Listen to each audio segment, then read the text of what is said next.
नमो विष्णुपादाय कृष्णपृष्ठाय भूतले श्रीमते भक्ति वेदांत स्वामी ते नामिने नमस्ते सारस्वते देवे गौरवाणी प्रचारिणे निर्विशेष शून्यवादी पाश्चात्य देशकारिणे जय श्री कृष्ण चैतन्य प्रभु नित्यानंद श्री अद्वैत गदाधर श्रीवासादि गौर भक्तवृंद हरे Krishna Krishna Krishna Hare Hare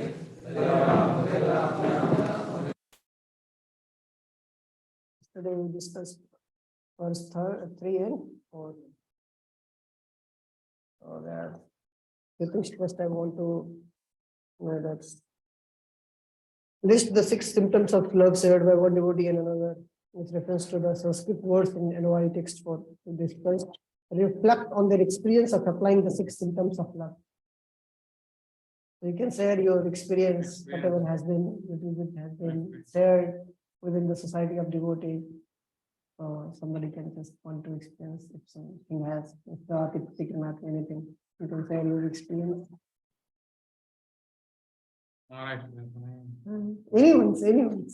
Something that I have an experience. That is we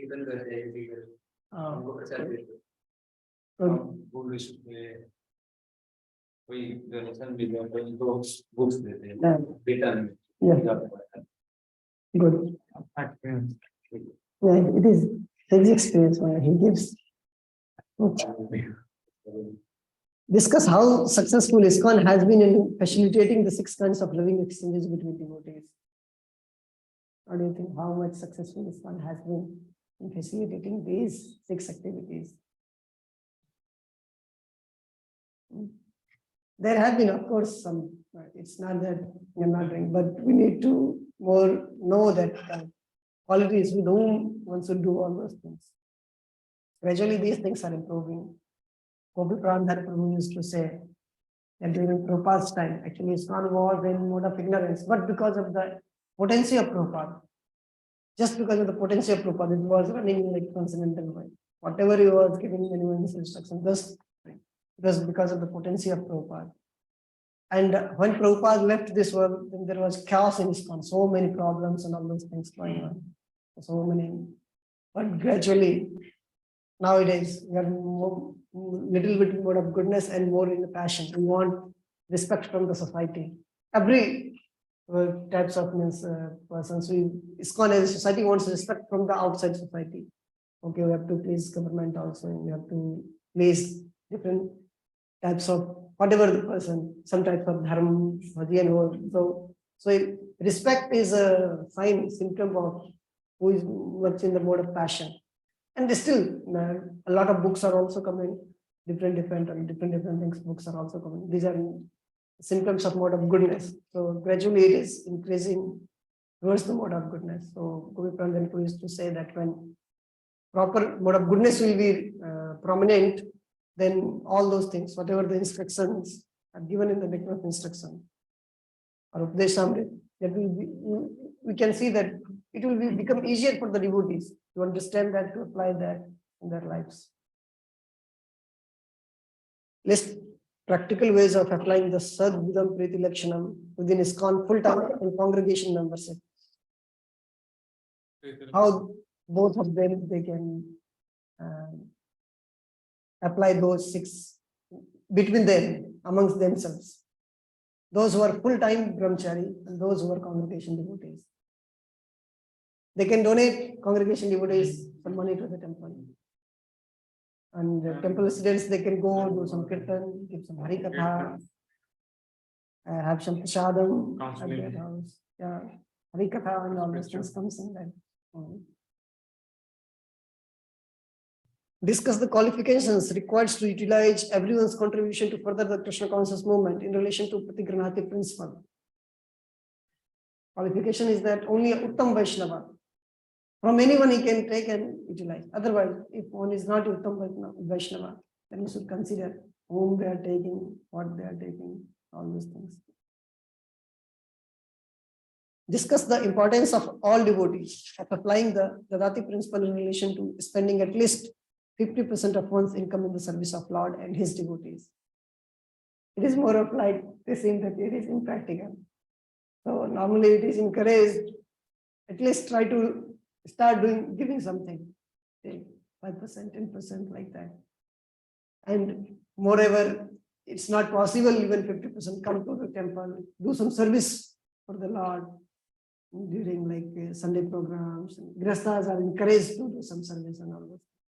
These things also normally nowadays is the word, because the situation is also, and we also do not have so much confidence in the Lord that when all the karma, whatever is, it will be done successfully if we are just doing devotional service. So no other. That's good, wonderful. Yeah, of course, there will always be devotees, those who follow as it is the Shastra, as Shastra has given. So it's good actually. Discuss the relevance of verse Nitya Siddhi Krishna Prem, where it comes in chapter 4. Just search here.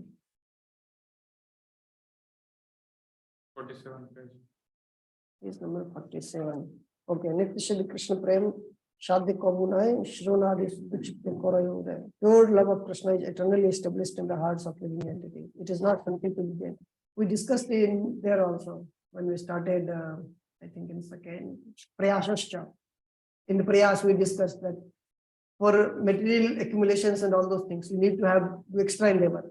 But for cultivating the Krishna consciousness, just little bit, because it's already in the heart of every living entity, like a child. When he starts walking, already walking is embedded in him, but he needs little bit of practice. So that is the thing. It is eternally, the devotional service unto the Lord is eternally in our hearts. And it is not something that gained from something from outside. Just needs little bit practice that it will come out. Whatever is inside, that will come out. Okay. Today we'll be discussing text 5. Somebody can read the sloka and the translation. Krishna Tigastha Giritam Mansa Priyata Vikshasthite Pratnatavishta Vajantam Isham Krishru Shaya Vajanarithya Mananya Manya Indharishunna Vedamipchita Sangha Labhya. One should mentally honor the devotee who chants the holy name of Lord Krishna. One should offer humble obeisances to the devotee who has undergone a spiritual initiation Diksha and is engaged in worshipping the deity, and one should associate with and faithfully serve that pure devotee who is advancing undeviated devotional service and whose heart is completely devoid of the propensity to criticize others.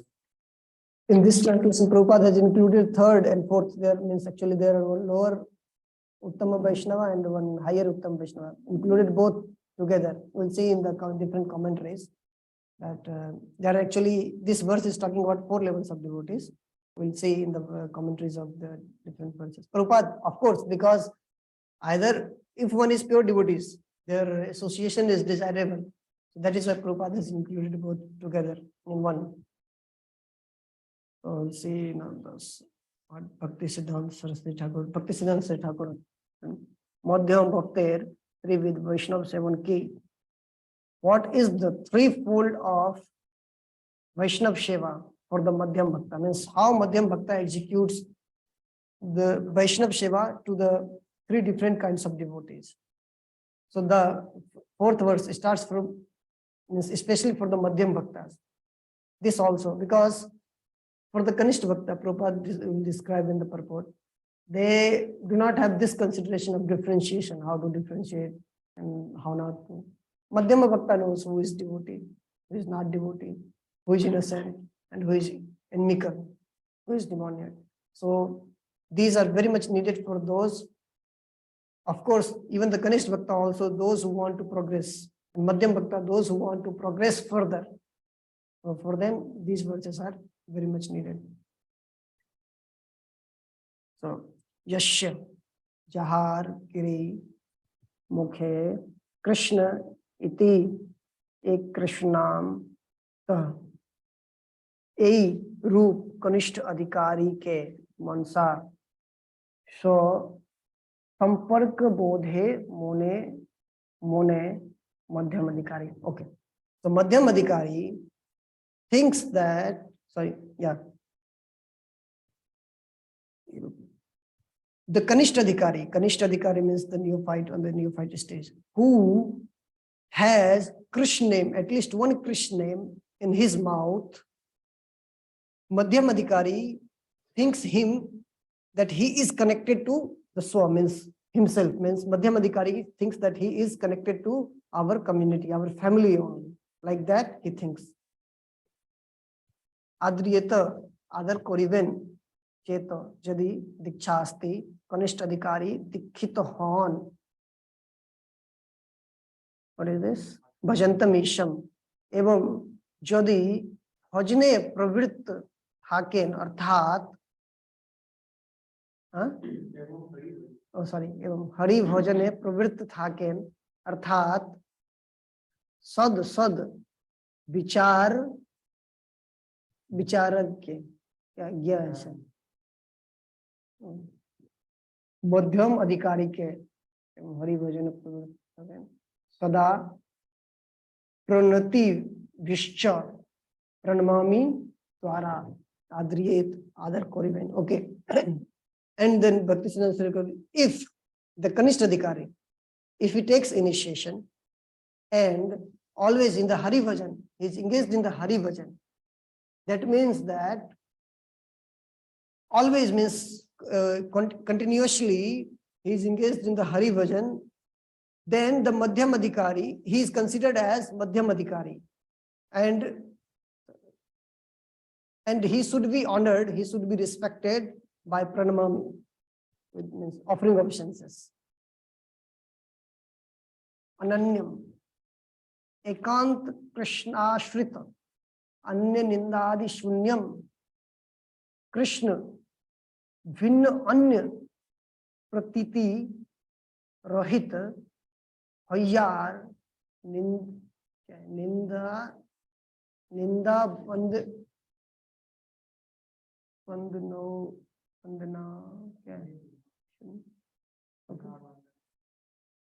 Okay, Ninda Vandana Veda Bhav Shunya Hriday Bhajan Vigyam Manas Seva Dwara Astakaliye Leelai Bhajan Pari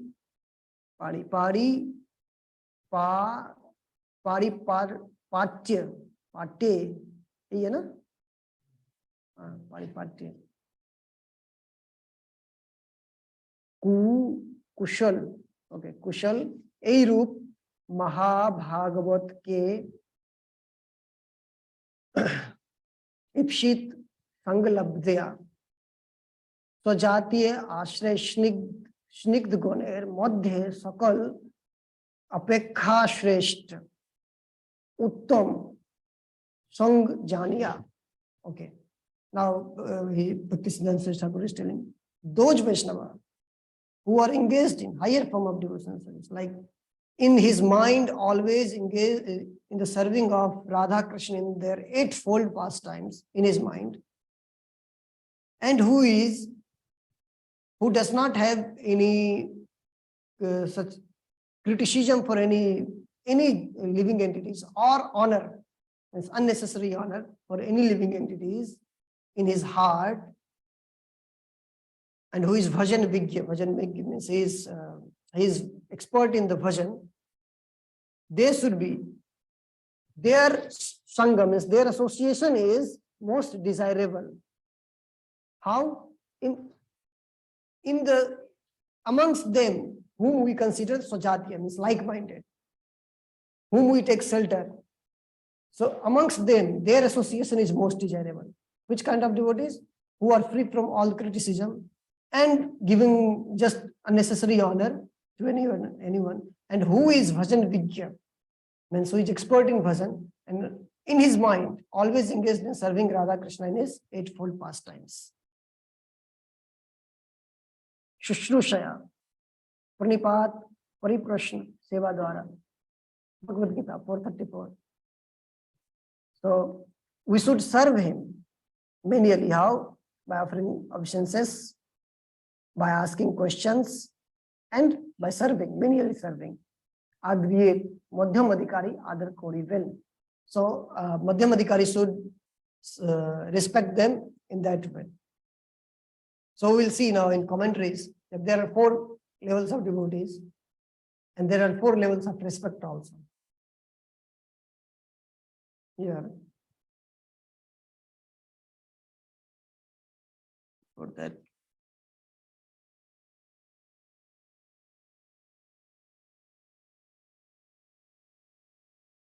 On 5th verse, no?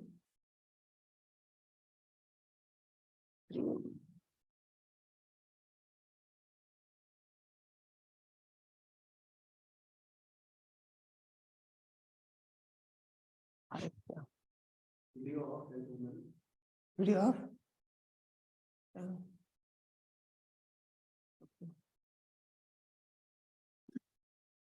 Okay. By Radharam Ramandas Goswami.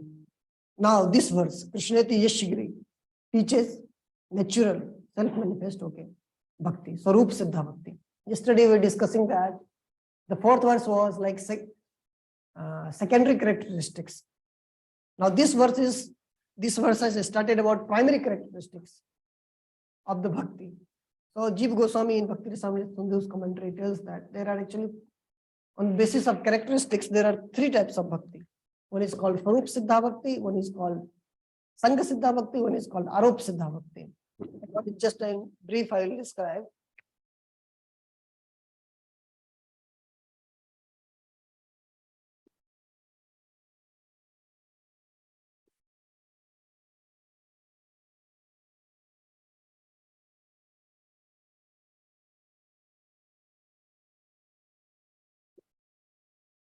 First, Swarup Siddha bhakti. Swarup Siddha bhakti is the natural bhakti. Shravanam, Kirtanam, Vishnu, Smaranam, Pad, Sevanam, Archanam, Mandanam, Dashyam, Sakhyam, Atmanivedanam.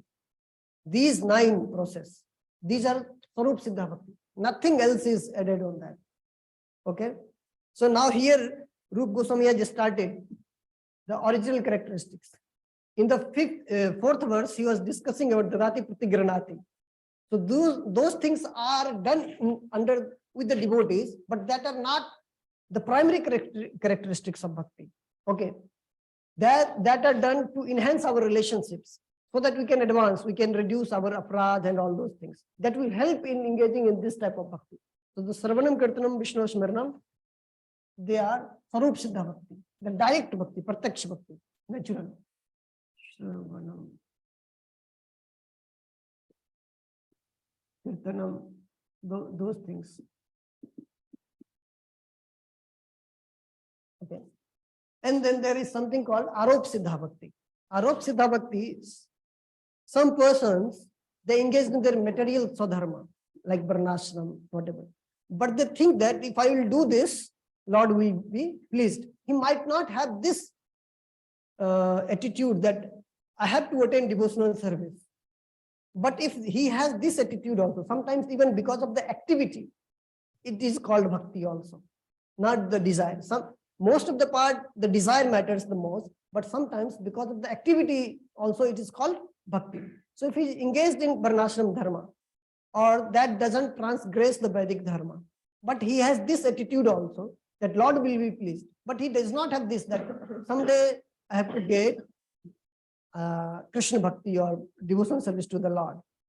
So it means that here on some particular activity, this has been imposed, because when we will read the definition of Uttama Bhakti, then it is called what is favorable for Krishna or what pleases Krishna.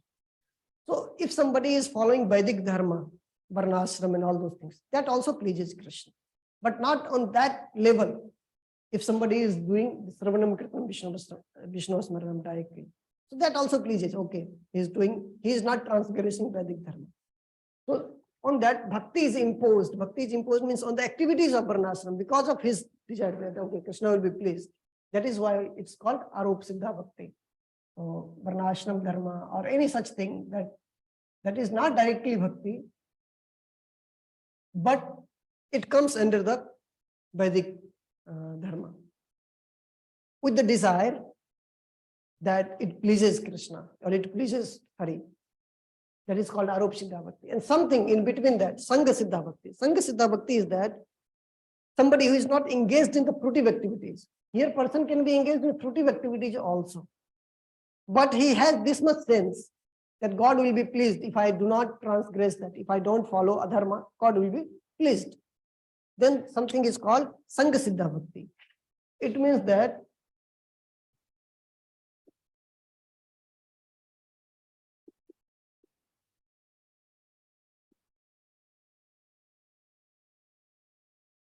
the activities of this particular thing will be helpful. For example, somebody is engaging in Ashtanga Yoga. So in Ashtanga Yoga comes under the boundary of Vedic Dharma. So in Ashtanga Yoga, normally one wants to realize himself, the normal case. But if he has this desire that he is doing all the activities of Yam, Niyama, Asana, all those things, Pranayam, for the means these are the activities of Ashtanga Yoga, but he wants to utilize this to realize Paramatma. This is also one kind of bhakti. It is not fruitive activity, but that is also one kind of bhakti. So, because he has involved Paramatma in his meditation, he is meditating on Samadhi, he is meditating Paramatma. So, this is also one kind of bhakti. So, that is called Sangha Siddha Bhakti. Okay, how to write some like Jnana Yoga or Ashtanga Yoga. So that, and he also has this desire that someday or other, I will take devotional service fully with that desire. Then it comes under that. So all these things, this is direct bhakti, but this also involves the Sravanam Kirtanam, means the limbs of the bhakti. This also involves the limbs of the bhakti. In this also, Sravanam Kirtanam comes. But not always, sometimes, but sometimes in a day like that. So like Ashtanga Yoga with bhakti limbs.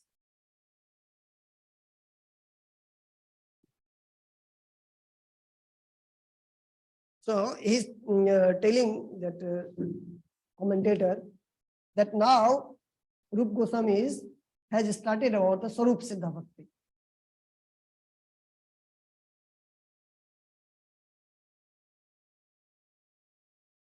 The name Sri Krishna may be present in one's speech, but if someone receives initiation from a guru and then renders service unto the Lord with obeisances, then as far as one becomes expert in bhajan during the 8 periods of the day through service within the mind, one thus becomes exclusive. I'll just read, then I will explain.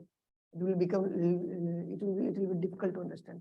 One does not give up such a service and become follower of Sri, Lord or others. Okay. So he has taken different meaning also. That he is telling that in this name, in this verse, Rup Goswami is directly talking about those who is not even the devotee of Lord Narayan or Lord Ram or Lord Narasimha. Directly who is devotee of Lord Krishna. He is devotee of Lord in Krishna form. Okay. That is why he tells us, because Krishneti is Sigri, he has written. In his words, name of Krishna is there. Okay.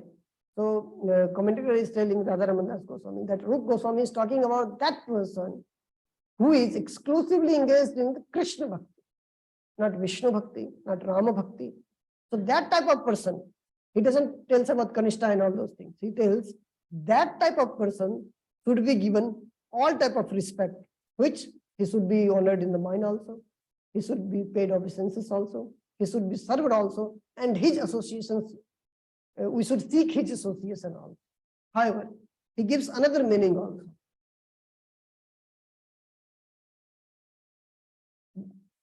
Thus, with the attainment of association, that is most desired. That is the association of those similar aspiration. The heart becomes free from criticism and so forth because of the constant absence of any Yeah. Alternatively, the following reading the verse is also proper. Honor with the mind those in whose mouth Krishna's name is there. It should be like that. If they have received initiation, okay, now it should come full stop, and then if they have received initiation, then honor with obeisances. Just I will explain this. I think translation is not proper here given. Anyway, I'll just explain here. See, there are 4 levels of devotee.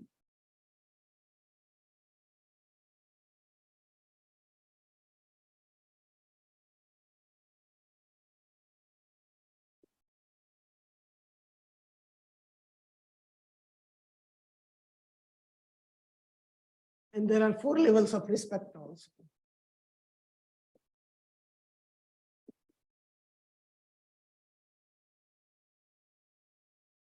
So first one, who has Krishna in his mouth? Just if he has some Shraddha and he is taking Krishna's name. So they are the first one.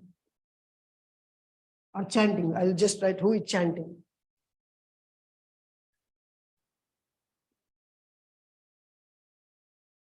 He should be honored in mind. Should be honored.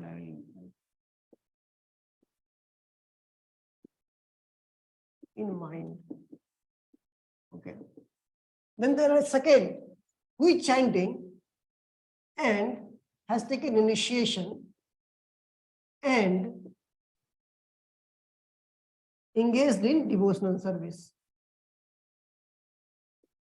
There is second type of devotee.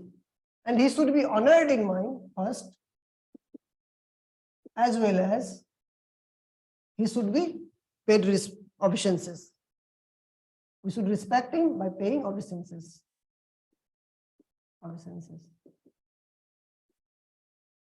Okay, that is second.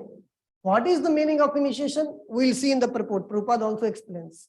It is not just there is a process. We went to some guru and he gave us mantra and it is just initiation. Bhakti Siddhanta Saraswati Thakur elsewhere, actually no, not here, but he describes that unless whatever the result of initiation should come out, result of initiation is that his all papa karma, even the propensity of doing pap karma will go away. Unless that happens, we should know that the process is still going on. Initiation has not started. Even though we might have taken externally. We'll see all this. Then there is third level, that who is chanting, who has taken initiation and engaged in devotional service. Not just engaged, who is exclusively engaged in devotional. Ananya bhava. In that Bhajantam Isham, Shushrush Bhajan Vigyam, Ananya, who is Ananya bhava, exclusively engaged in devotional service. Always 24/7, he is engaged in devotional service. He is called pure devotees. He is called Madhyama. He is called Kanishta. So he should be honored in mind. He should be paid obeisances. And we should serve him personally also. And this type of devotees can be served. Means we can do his physical seva. Personal service. Serve him personally.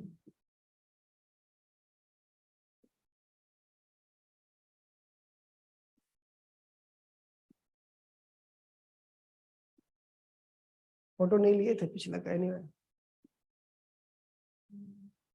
And then there are fourth level of devotees.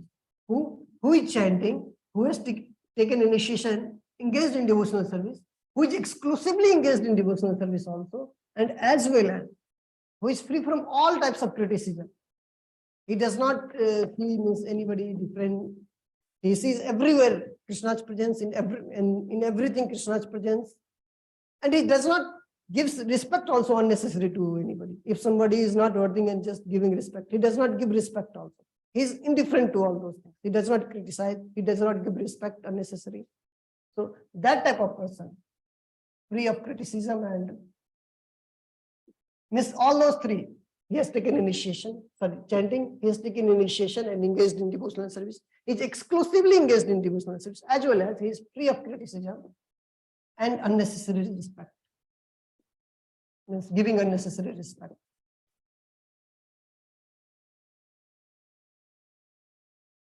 That type of person should be honored in mind, should be paid obeisances, should be personally served, and his association should also be sought. Sorting someone's association or desiring someone's association is the most valuable seva. Association means his instructions should be followed.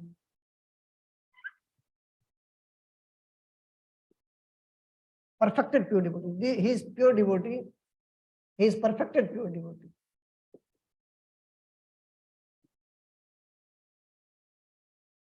We Madhyamadikari should see. I will explain later also. See here in the translation. There is no relation has come that if someone is your guru, only then you have to serve. If someone is your Siksha Guru, only then you have to serve. No. Anyone who has this quality should be served personally by seva, means by physical seva. Anyone. There is no such relation that I am someone's Diksha Guru, someone's Diksha Shishya, or someone's Siksha Shishya, or someone's both Shishya, or someone's none. If they are pure devotee, exclusively engaged in devotional service, then we should serve him personally. And those who are perfected pure devotees, from them we should ask association, means we should take instructions also.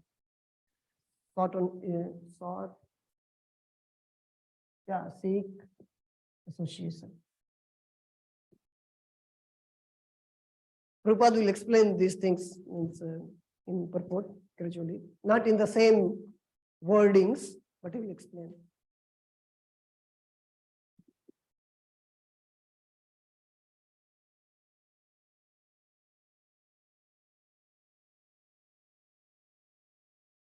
Okay, I'll read the paraphrase of Bhakti Vinod Thakur by Bhakti Vinod Thakur.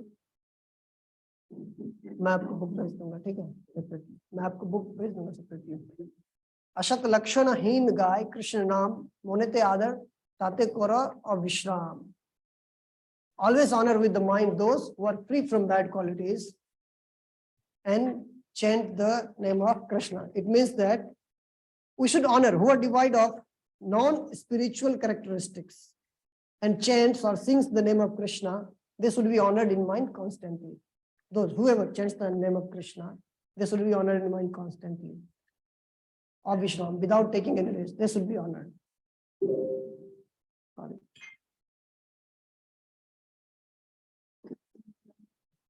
Love the Diksha Krishna Bhoje Je Mahajan Pranami Ador Tare Kar Sarva Shan. Always honor with obeisance great souls who are initiated and serve Krishna. Means those who are initiated, engaged in the devotional service, after being initiated, we should pay respect as soon as we see him. Means always. Bhajan Chaturje Tar Kora Seva Krishna Moya Sabe Dekhe Su Vaishnav Jeva Shatru Mitra Sadasat Kichuna Vichare Sarvottam Sangha Boli Seva Hatahare. Means serve those who are expert in bhajan. Expert in bhajan, consider the association of such great Vaishnavas who see Krishna within everything and do not conceive of enemies and friends or good and bad, with the best of all serving them. So he's telling that we should serve them, we should seek, considering them the best of all, we should seek their association also. Who? Those who are expert in bhajan, who do not conceive enemies or friends or good or bad. So we should serve them, we should take their association. Piyush Nivritti, commentary by Bhakti Vinod Thakur. I will just, sometimes I will correct wherever there is some, I will find mistakes in the translation. Ishwareta Dadhineshu Balisheshu Dvishtasu Cha Prema Maitri Kripopeksha Ya Karoti Samadhyama. Bhakti Vinod Thakur is explaining this. Prabhupada will also explain in purport. Why? Because this verse is meant for 4, 5, and 6 is meant for especially Madhyama Bhakta. So see, Ishware with Ishwar Prema, Ishwar Prema, and Tad Adhineshu means we have to love Ishwar. those, not we, means Madhyamadhikari, loves Ishwar, means love God. They have love for God. Tad adineshu, for them Maitri. Those who are under the God, means those who are devotee of God, for them they have Maitri, friendship. And Balisheshu, means those who are like Bala, means innocent persons. For them, they have Kripa. For them, they show mercy. If he sees that someone is innocent, then he gives them Krishna name. He preaches them like that. Preaching means all respect, all three levels preaching. And then Dushtashu means those who are like envious. For them, Upeksha means just ignores them. Okay? There is no place of hatred in Vedic Dharma. He doesn't hate them. He just ignores them. Even though he is demoniac, he doesn't hate them. Why? Because demons also can come to a platform of Shuddha Bhakti. So he doesn't hate the person. He hates that's why he ignores them. Because if we associate with him, then his qualities will come inside. That's why ignoring. If he himself comes, somebody who has demoniac nature and all those things, himself comes and asks, then he should give the instructions, what is needed for devotional service. According to this teaching, as long as a sadhaka remains in the stage of a Madhyama Vaishnava, they should serve the devotee. Okay.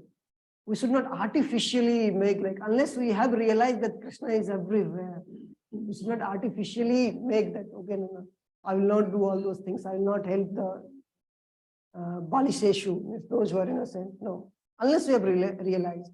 We see there are symptoms of everyone, who is Kanistadhikari, who is Madhyamadhikari, who is Uttamadhikari. These things cannot be faked. There is very vulgar analogy is given, but our Acharya has given. If somebody passes gas, even if he goes inside the pond or somewhere, it will be known that he has passed gas because some bubble will come out. So similarly, if somebody is Kanishtadhikari and he will try to force in like Uttama or Madhyama, it will be recognized. Those who know the science of devotional service, they will know that he is Kanishtadhikari. Those who are Madhyama, he will fake that he is Uttama. It will be easily recognized. Those who are Uttama, and he will try to hide himself also, it will not be, he will not be hidden. People will know that he is Uttama Bhakta. There are characteristics. In the Bhakti Rasamrita Sindhu, it has been given in very details.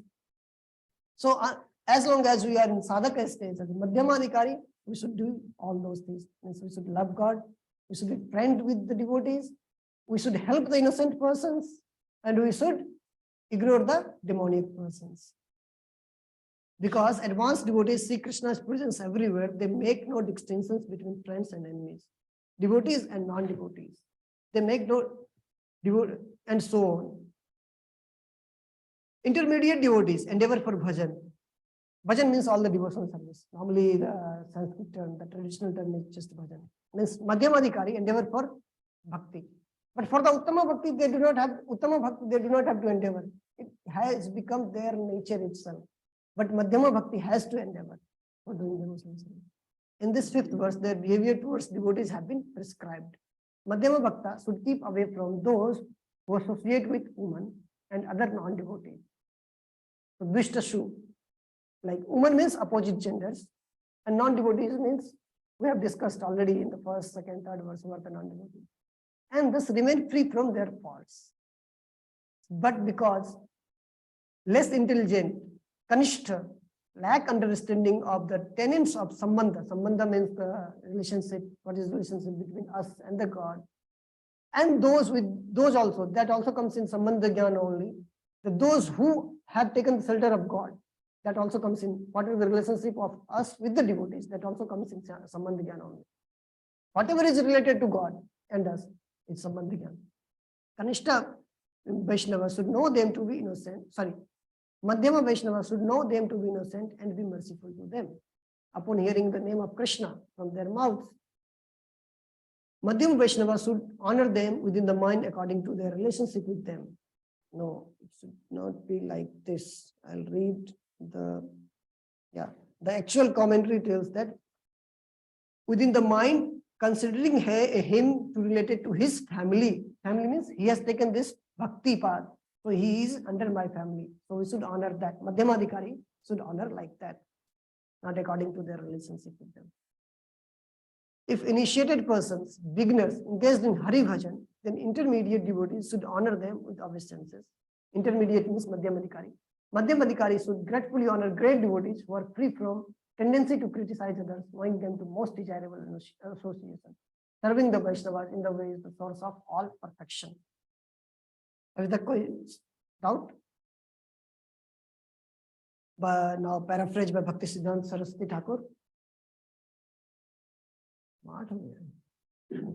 Krishna सह कृष्ण नाम अभिन्न जानिया अप्राकृत एकमात्र साधना मानिया जे नाम लय नामे दीक्षित हइया आदर करिबे मने से स्वगोष्ठी जानिया. Those who know Krishna, those who understands Krishna and his name to be non-different, follow transcendental sadhana. Transcendental means the Sravanam Kirtanam, all these things, exclusively chant the holy name of Lord and are initiated. We should honor them mentally and know them to be the members of one's own family. Namera bhajan je Krishna seva kore aprakrit braje vasi sarvada antore madhyam vaishnava jani dhar dhara tar pai anugat kar tar mone har kai. Those who serve Krishna by those who serve Krishna by chanting his name, those who always reside in transcendental braja within their heart, know them to be the Madhyamadhikari and grasp their feet. Be subservient to them mentally and physically. So actually Bhakti Siddhanta Saraswati Thakur has considered, means he has included the Kanishta Uttama here only. In this means Uttama Madhyama and Kanishta Uttama. He has considered the same. According to Radharamana Goswami, he has separated 4 classes, but he has considered here the same. And then Namera bhajan je swarup labhiya anya vastu nahi dekhe Krishna त्यागिया कृष्णेतर संबंध ना पाइया जगते सर्वजने समबुद्धि परे कृष्ण व्रते तादृश भजन विज्ञ जानिया अभिष्ट काया मन वाक्य सेवा हया निविष्ट. Those who have realized their true self by serving the name do not see anything other than Krishna in this world, do not accept any connection with anything in this world that is unrelated to Krishna, and consider everyone to be equally engaged in Krishna's service. No such experts in bhajan to be most desirable. This his association should be taken as most desirable and intently serve with them your body, minds, and words.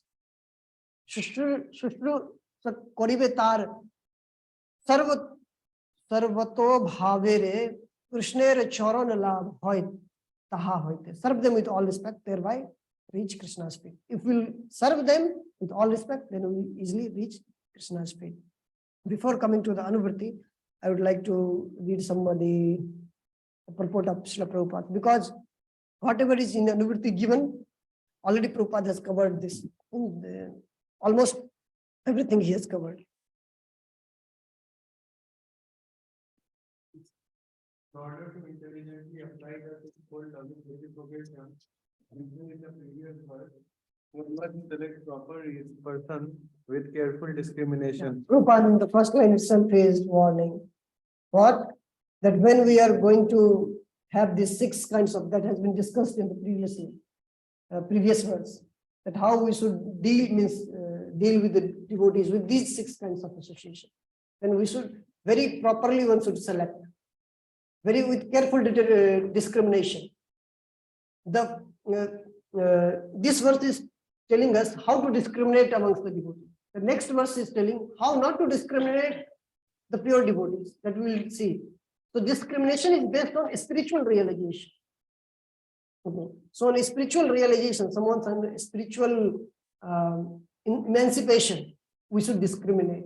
Discrimination is needed everywhere. It's not just that we will not discriminate. We have to discriminate in order to progress in bhakti. Rupa Goswami therefore advises that we should meet with the Vaishnavas in an appropriate way according to their particular status. Yes, already we have discussed in details. Yes, bro, please continue. In this verse, he tells us how to deal with 3 types of devotees: the Kanishtadhikari, Madhyamadhikari, and Uttamadhikari. The Kanishta Adhikari is a neophyte who has received the Harinam initiation from the spiritual master and is trying to chant the holy name of Krishna. Yeah, adhikari word used. Adhikari means those who have eligibility. Means Kanishta Adhikari. Uttam Adhikari means those who have eligibility to attain Krishna Prema. That is why he is called Uttam Adhikari. Kanishta Adhikari, those who have eligibility, means he will progress. It's not that he will stuck there. That is why Adhikari is used. Means Kanishta Bhakti Adhikari, who has eligibility to engage in Bhakti. Bhakti is not added here because it is coming in that context only. Madhyama Bhakti Adhikari, Uttama Bhakti Adhikari. And those means all they are Adhikari to get the Krishna Prema. So he is now in the neophyte stage. Means very like how to say, just started, but he is eligible to get the bhakti, proper bhakti. That's why he is called Kanishta Adhikari. Okay.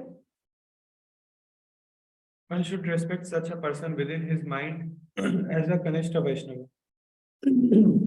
A Madhyam Adhikari. Somewhere else where Prabhupada points out this, that a perfect Brahman is actually Kanishta Vaishnava. Means Brahman has 6 qualities in Bhagavad Gita. So a Kanishta Vaishnava should have all these qualities in them. Then only is called Kanishta Vaishnava. Vaishnava is always beyond the Brahman also. But what is the qualities of Vaishnava? We should know. Kanishta Vaishnava should be on the level of perfect Brahman. Then only he can be called Kanishta Vaishnava also. Of course, according to different stratification, we'll see it comes according to one's faith, according to one's spiritual realization. There are different Kanishta Adhikaris, Madhyam Adhikari, Uttam Adhikaris have been described differently. Okay, like we saw that according to the characteristics, there are 3 types of bhakti. Similarly, according to the activities, there are 3 types of bhakti, like Jnana Mishra, Karma Mishra, like that. Similarly, there are different stratification of that. Okay, bro, please continue. A Madhyam Adhikari has received spiritual initiation from the spiritual master and has been fully engaged by him in the transcendental loving service of the Lord. Yeah. The Madhyam Adhikari should be considered to be situated midway in devotional service. The Uttama Adhikari or highest devotee is one who is very advanced in devotional service. An Uttama Adhikari is not interested in blaspheming others. His heart is completely clean and he has attained the realized state of unalloyed Krishna consciousness. Realized state of unalloyed Krishna consciousness. He has actually realized. It's not just that in the knowledge he has. Okay, Krishna is everywhere. He sees Krishna everywhere. He sees, and in Bhakti Siddhanta Saraswati Thakur's presentation, almost like every acharya has one. He goes with one theme. So Bhakti Siddhanta Saraswati Thakur always stresses on this, that only they can be called Uttam Adhikari, who really sees Krishna everywhere, not just in the knowledge. Who sees Krishna everywhere. They can be called Uttam Adhikari. Yes, bro. Continue. According to Srila Rupa Goswami, the association and service of such a Mahabhagavat or perfect Vaishnava are most desirable. Yes. The association is considered the best form of seva. Of course, when we are taking the association, we must serve him also personally. We should honor him in mind also. We should pay respect also. Those all 4 things. But association, seeking association of someone is considered most desirable seva, best seva that can be done. So we can consider this Baku Seva or Bani Seva. Yeah. Bhakti Seva also, because association, for example, as soon as we get the opportunity to do something Bhakti Seva, we must do. However, Bani Seva is the most important. Okay. But whenever we get the opportunity, we must do the Bhakti Seva also. One should not remain a Kanishta Adhikari, one who is situated on the lowest platform of devotional service and is interested only in worshipping the deity in the temple. Such a devotee is described in the 11th canto of Srimad Bhagavatam. Achayam eva hare pujam ya shraddha yate natat bhakteshu chanyeshu sabhakta prakrita smata. A person who is very faithfully engaged in the worship of the deity in the temple, but who actually, according to Sanskrit, then who is engaged? The Lord in the deity in the temple. But Prabhupada has translated like, because in our sampradaya, we generally take deity, generally don't, actually it is deity as the Lord himself. It's Archa Vigraha. He has come in the Archa incarnation. But according to Archayam, means in the Archa, he considers the Hari. In Archa, he considers Hari. Okay, Prabhu. But does not know how to behave toward devotees or people in general is called Prakrita Bhakta or Kanishta Adhikari. Yeah. So it means that he will progress. He is taking means Lord's form as a spiritual and all that. So he will progress. He is not Bhagavad Apradhi. He may not be knowing now that how to behave with the devotee, but he is not Bhagavad Apradhi at least. So he will progress. One therefore has to raise himself from the position of Kanishta Adhikari to the platform of Madhyam Adhikari.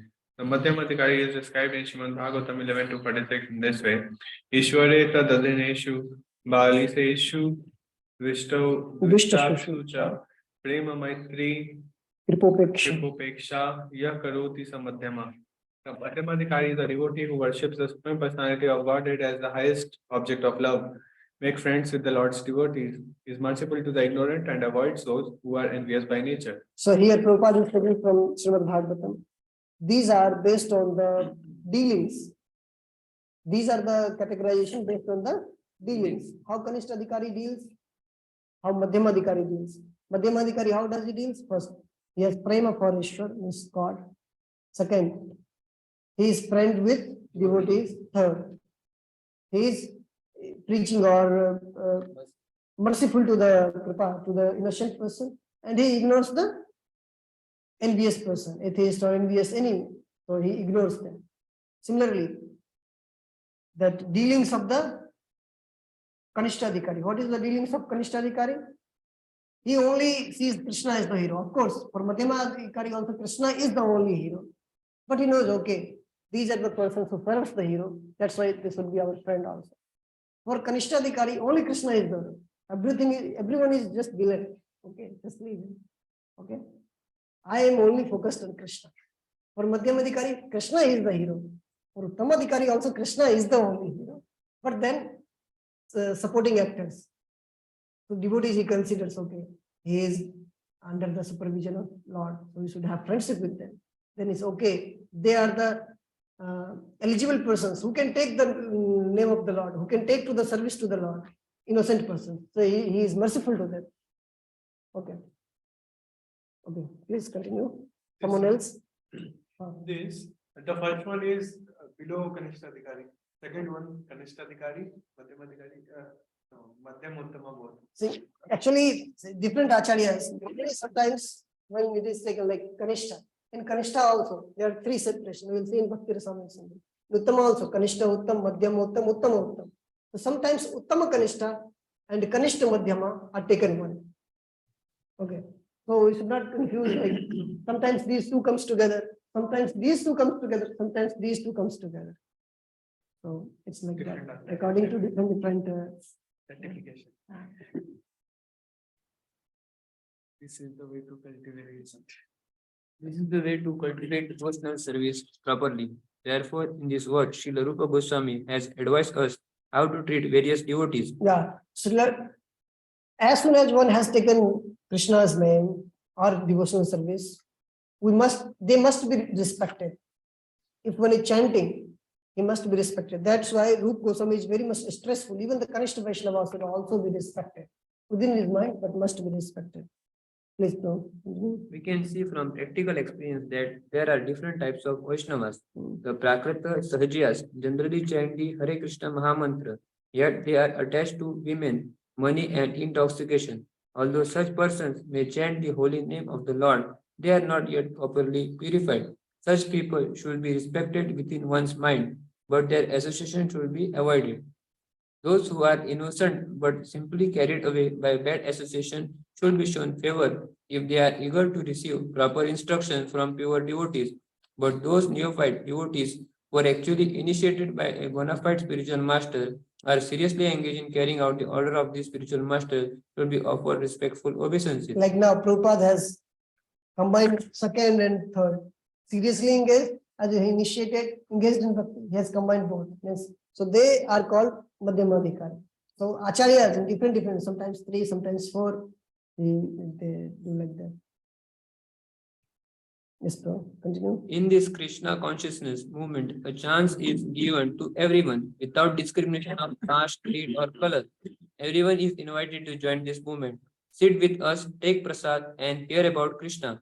When we see that someone is actually interested in Krishna consciousness and want to be initiated, we accept him as a disciple for the chanting of the holy name of the Lord. When a neophyte devotee is actually initiated and is engaged in devotional service by the order of the spiritual master, he should be accepted immediately as a bona fide Vaishnava, and obeisance should be offered unto him. Out of many such Vaishnavas, one may be found to be very seriously engaged in the service of the Lord and strictly following the all regulative principles, chanting the prescribed number of rounds on japa beads, and always thinking of how to expand the Krishna conscious movement. Such a Vaishnava should be accepted as Uttam Adhikari. How to expand Krishna consciousness movement? Prabhupada will later clarify this also. This Uttamadhikari always thinks how to make one Uttamadhikari. See, Prabhupada will later describe that even Kanishta Vaishnava also, those who are on the Kanishta platform, they can also make many followers. But they are not able to, they cannot give them the Uttama Bhakti or whatever is desired. They can make many followers. Prabhupada will describe in the last paragraph. That time we'll discuss more. So when one is Uttamadhikari is always highly advanced in giving them the Lord's Uttama Bhakti, not just any type of Bhakti. Uttama Bhakti he gives. Okay, fine. His association should be always be sought. The process by which devotee becomes attached to Krishna is described in Chaitanya Charitamrita.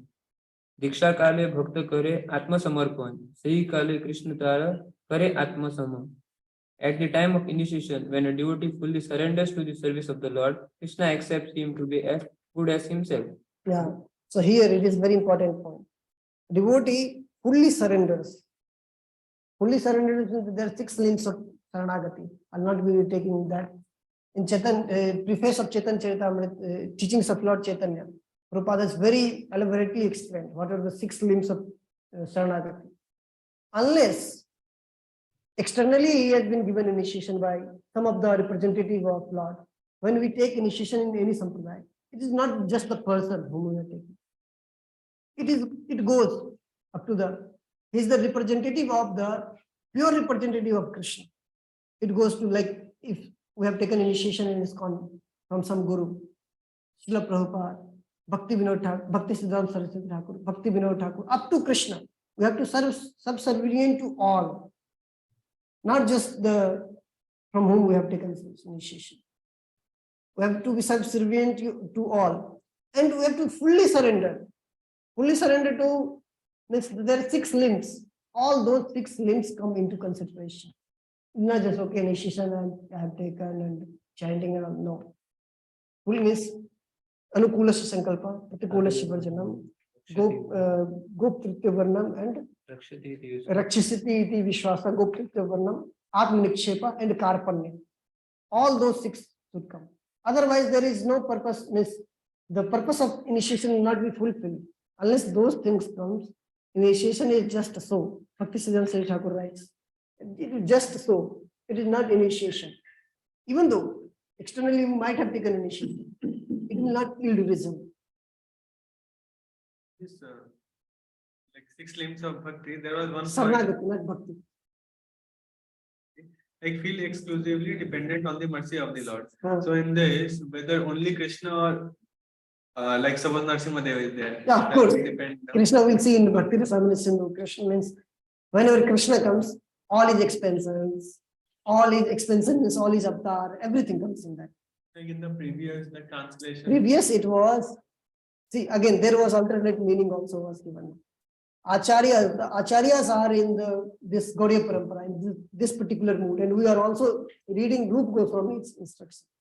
So Rupa Goswami wants that, or the Acharya, that we should be fully dependent on the form of Krishna. For example, in Brihad Bhagavatamrita, but we do not deny any devotee. When Hanumanji was knowing everyone. Arjuna is better devotees than me. Narad Krishna, he is telling Narad Muni, Hanumanji, that Krishna shows more mercy than Lord Ram. Krishna shows more opulence than Lord Ram. Krishna is more sweeter than Lord Ram. Then Narad Muni tells that, you come with me to Goloka. But he tells, I'm happy in Saket Dham. I'm fully satisfied here. I do not want to go there. See, Arjun, Pandavas, they are taking service from my Lord. How can I take service from my Lord? They are taking service. I'll not go there. So every devotee has a different kind of mood. But Arjuna or Pandavas does not deride Hanumanji. Hanumanji also does not deride Pandava. And then again he is telling how much great Pandavas are. That Lord himself is serving him. So different moods it comes like. So when we are like, it is, when one comes to the Gaudiya Vaishnavism, there is some connection. There is surely some connection that most of them is, we have some connection with Chaitanya Mahaprabhu, somehow or other, with Krishna. That's why we have to. So Rup Goswami, when he is describing the Radharamana Goswami, they are all coming in this way. So he tells that in this particular line, when we take this, so we take them the most elevated devotees who serves Krishna in his eightfold pastimes, Radha and Krishna, in his eightfold pastimes in mind. Similarly, those who are Vishnu Bhakta, they are doing in the Vaidhi Bhakta form, they also get perfection. As long Krishna in Vaikuntha means as Vishnu, he is perfect. Krishna in Dwarka is more perfect. Krishna in Vrindavan is most. There is only one God, Krishna. Okay, Baldev Vidyabhushan gives one example. We should not think that there are different gods. There is only one God, Krishna. Like moon. Prathama, small comes. Dvitiya, more. Tritiya, more. Similarly, whenever God chooses himself, I have to show all my qualities, then he comes as Krishna. When God chooses, no, I'll show little less, then he comes as Lord Ramchandra. Little less, he comes as Lord Nrsimhadev. Little less, he comes as Lord Vishnu. Same person is not different. And as long as we are in sadhana bhakti, so just we focus on it, we should be worshipping every form of God and go to Bara form. There also we should pay obeisances. As we pay obeisances to Lord Krishna, we should give the same type of respect to the Nrsimhadev also. Everyone, not Ram also. We do not differentiate. Differentiating on some material considerations is Bhagavata Parad. We become Bhagavata Paradite. The same person. It is just. Only on the basis of last word. Yeah, I understood. But that's why he has given alternatively also. No? Alternatively, in the Radharamana Goswami tells that there is alternate meaning actually. And that should be taken for us. For different grades of devotees, there are different meanings are given. He comes in which line? Yeah, he is disciple of one of the disciples of Gopal Bhatta Goswami. Okay, please continue. Diksha or spiritual initiation is explained in Bhakti Sandarbha by Sri Jiva Goswami. Divyam Jnanam Yato Dadyat Kuriyat Apasya Sankasyam Tasmat Dikshati Saprokta Dikshasti Tattva Kovida. By Diksha, one gradually becomes disinterested in material enjoyment, and gradually becomes interested in spiritual life. Yeah, I'll try to first clarify the Diksha meaning. It comes in Anuvriti also, and I'm not planning to read Anuvriti because he has taken. So, according to Jiva Goswami,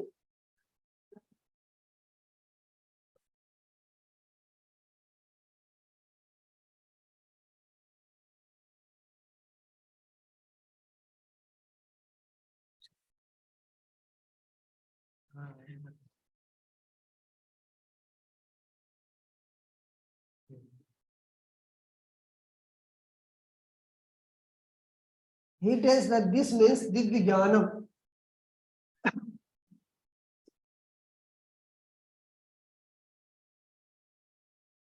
And this means Chaya, means Chaya of Papa. Okay, Divya means the knowledge, the divine knowledge of a relationship with the God and Jiva. So when we take Diksha, that I already explained that here Prabhupada explained that internally also, it is not just the externally taking Diksha, internally surrender also, we have to send. So when we take the Diksha, then the realization of the Divya should come, that we are actually servant of Krishna. We are meant to serve Krishna or his forms, for more clarification. So we are meant to serve Krishna. We have our eternal relationship with Krishna. So this is Divya. That is what we go. Diksha, one gradually becomes disinterested in material enjoyment, gradually becomes interested in his spiritual life. Prabhupada just to summarize this. And means this is a Chaya. Chaya means the vanquishment of the Papa, eradication of Papa. Not just the Papa goes eradicated, the Prarabdha Karma, not just the result of the Prarabdha. Actually, the propensity also will be eradicated. When we understand the actual meaning of Diksha, when those things come, means propensity also vanishes, propensity to enjoy material enjoyment, because propensity only leads us to do any activities, any papa, and then we suffer prarabdha. So propensity of material enjoyment will also become vanquished.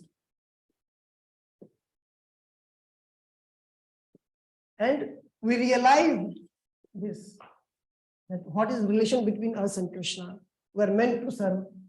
Realize the relation between Jiva and Krishna. That is actual meaning of Krishna. Sorry, Diksha. Otherwise, Bhakti Siddhanta Saraswati Thakur tells Diksha Rambena. Diksha Rambena means that is just a pretense of Diksha, that we have taken Diksha. It is just pretense. Unless these things come, propensity of material enjoyment and all the sinful results will be vanquished. Unless these things happen, we are just in the pretense of Diksha. We are not fulfilling the purpose of Diksha.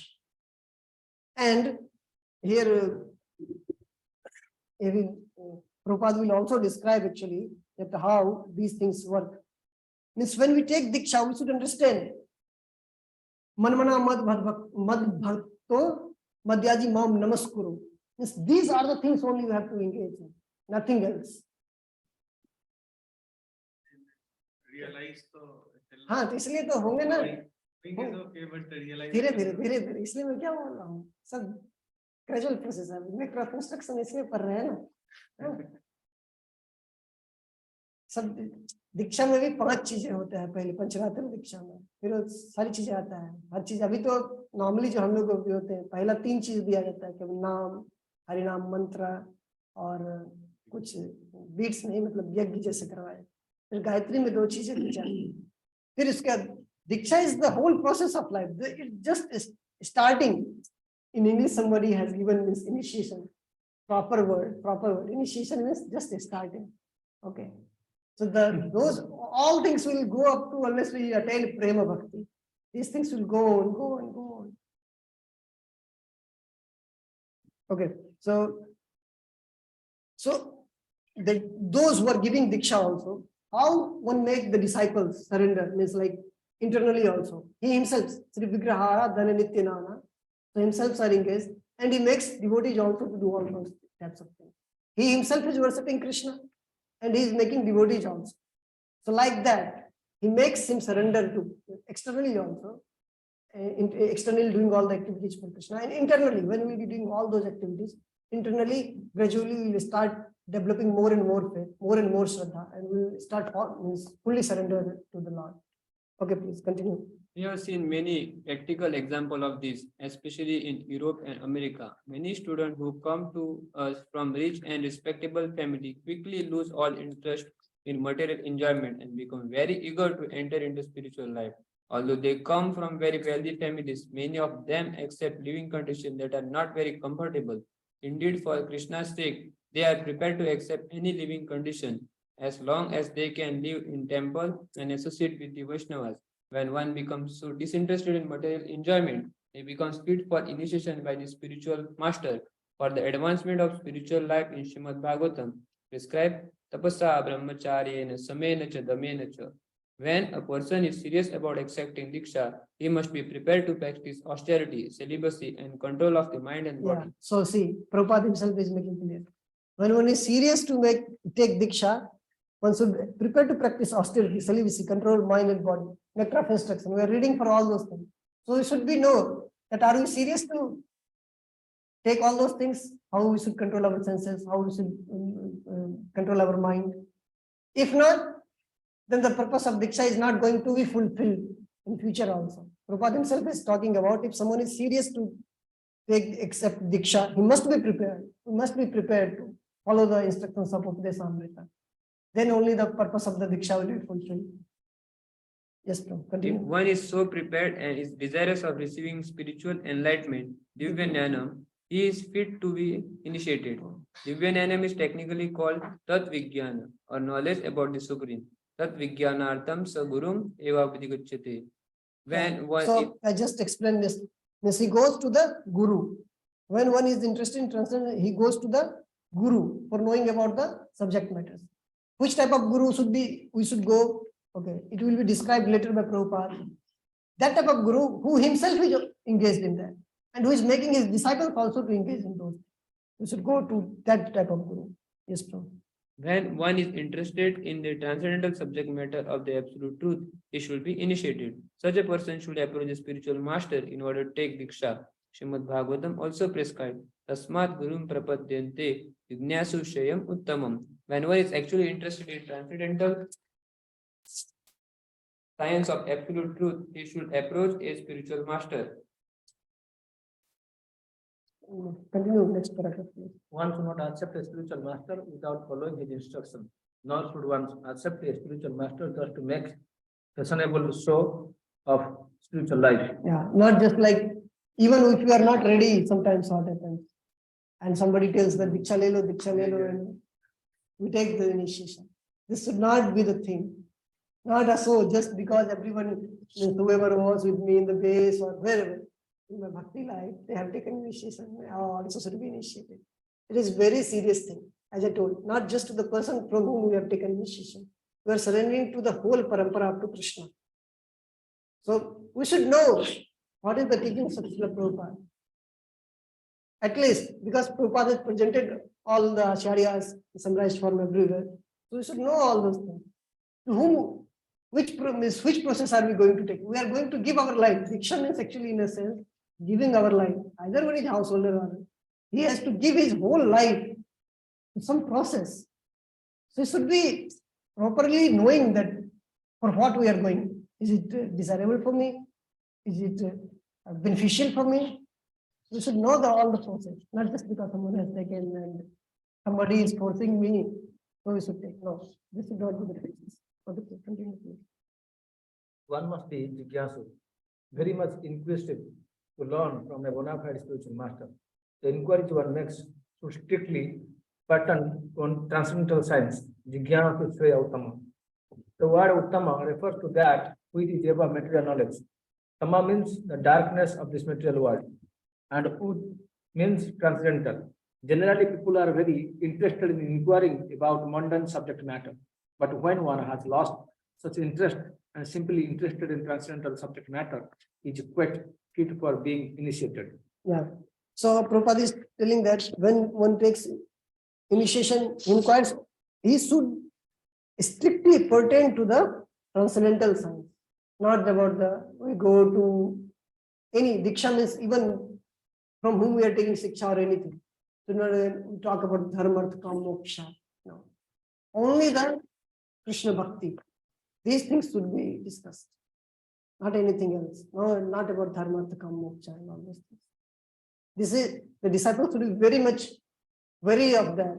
Very much he should know that what I have to discuss with the spiritual masters. Yes.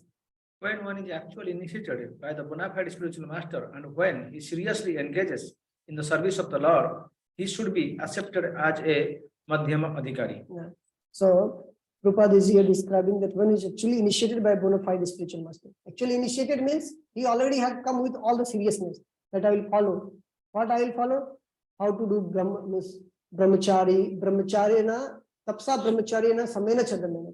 All those things. He is serious. He is following. Then he can be considered Madhyamadikari. In that mood, if somebody is taking initiation and is following, he chanting the holy name, then he can be considered as Madhyamadikari. Otherwise not. And it is not just that, okay, that time he took initiation in that mood. Later, he fell down.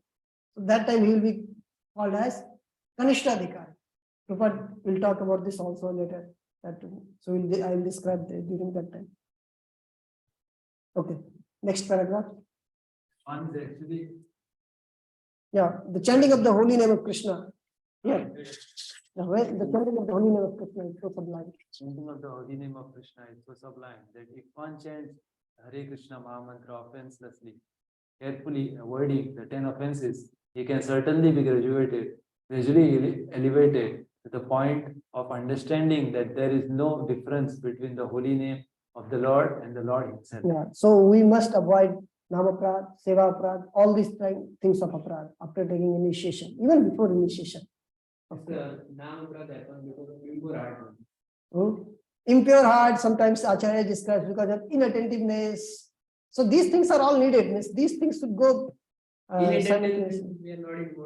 Yeah, of course. So that's why these things are given. How to control Vacha, how to control Mana, how to control Udar. These things. When we work means on our gross body, and as well as the subtle body is also there, Manasa also.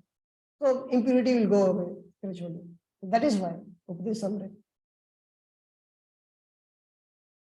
One who has reached such an understanding should be very much respected by neophyte devotees.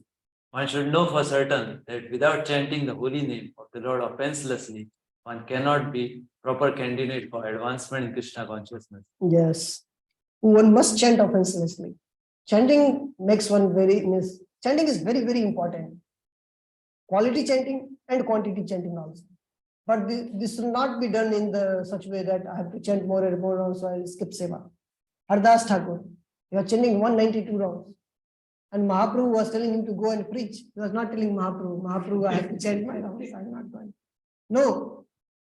When he has to chant, he used to calculate all those things. He will skip his sleep. Okay. But he will never deny Mahaprabhu that I will not do his seva. Not just going to preach. Sometimes Mahaprabhu used to call Haridas Thakur that come to Srivasangam. We will have him kirtan. We will dance. And he used to go and dance. He was not telling Mahaprabhu that Mahaprabhu have to chant 192 rounds. I cannot. No. We must increase our chanting. It is mandatory without compromising the seva that has been given to us by the advanced devotees, who know better than us that how one can advance. But if the seva has been given without compromising that, we must increase our chantings. If it is not possible, fix it. Okay, 16 rounds, proper 16 rounds I will do. When you think that, okay, now I can increase with 1 round only. Go to Radha Madhav, your deity means whoever means. Pray that I promise from today onwards I will do 17 rounds minimum. So from that day onwards, 17 rounds minimum, no less. Now our minimum 16 rounds has become 17 rounds. When we will not chant 17 rounds, then we are breaking one regulative principle. Okay? After some time, we should 18 rounds. So like this, we should increase gradually. And Lord will see that he really has the desire to chant more and more. He really has desire to chant qualitatively. Then he will arrange that opportunity. How he can chant more and more. Like that. He will arrange it. We need not worry. It will automatically happen. Yes. Shri Chaitanya Charitamrita, it is stated, Yahara Komal Shraddha se Kanishta Jana Krame Teno Bhakta Hibe. So here Mahaprabhu is stratifying this according to Shraddha. Komal Shraddha means he has sometimes it is breakable, not breakable. He might leave devotional service sometime, but after some time he'll realize he'll come back again. That is like Komal Shraddha. It cannot be broken. That he will leave in this lifetime, for this lifetime I'm only talking. He will leave for completely. No. He may leave for some time, then again he will come back. That is called Komal Shraddha. It is breakable, shakable, not breakable. This faith is soft and malleable, is called a neophyte. But by gradually following the process, he will rise to the platform of a first-class devotee. So that is why Adhikari it is told. Means he has the eligibility to become the first-class devotee. He has the eligibility to attain Krishna Prema. Everyone begins his devotional life from the neophyte stage. But if one properly finishes chanting the prescribed number of rounds of Harinam, is elevated step by step to the highest platform, Yeah. Uttamadhikari. Vishwanath Chakravarti Thakur also in commentary to Bhakti Swami Sindhu tells that gradually, if Kanishtadhikari just is connected with Harinam, with the Lord, gradually will progress in Bhakti. Krishna consciousness movement prescribes 16 rounds daily because people in the Western countries cannot concentrate for long periods while chanting on beats. Yeah. So Prabhupada has given for us also, not now for the Western countries. It is for us also now. We cannot concentrate. If somebody can sit and chant 24/7, then for him there is no seva required. Once Bhaktisiddhanta Saraswati Thakur gave one advertisement in newspaper.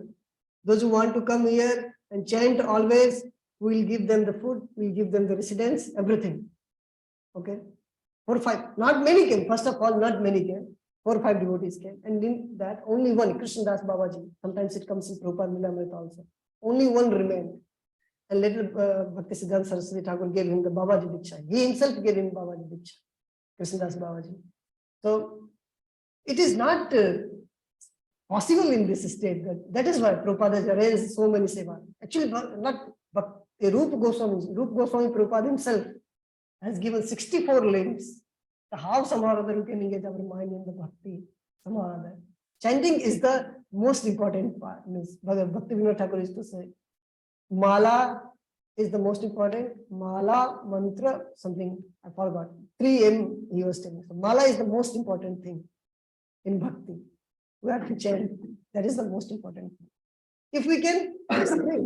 But if we cannot, then we have to get engaged in different types of seva. Means we are asking when we are chanting, according to as Prabhupada has described, "Oh Krishna, oh energy of Krishna, please engage in your service." And if we will try to skip his service when he has given, then it's like offense. Chanting itself is a service, but when we are not eligible to chant always, then Krishna gives different service. Okay, please. For the minimum number of rounds is prescribed. However, Srila Bhaktisiddhanta Saraswati Thakur used to say that unless one chants at least 64 rounds of japa, 100,000 names, is considered fallen.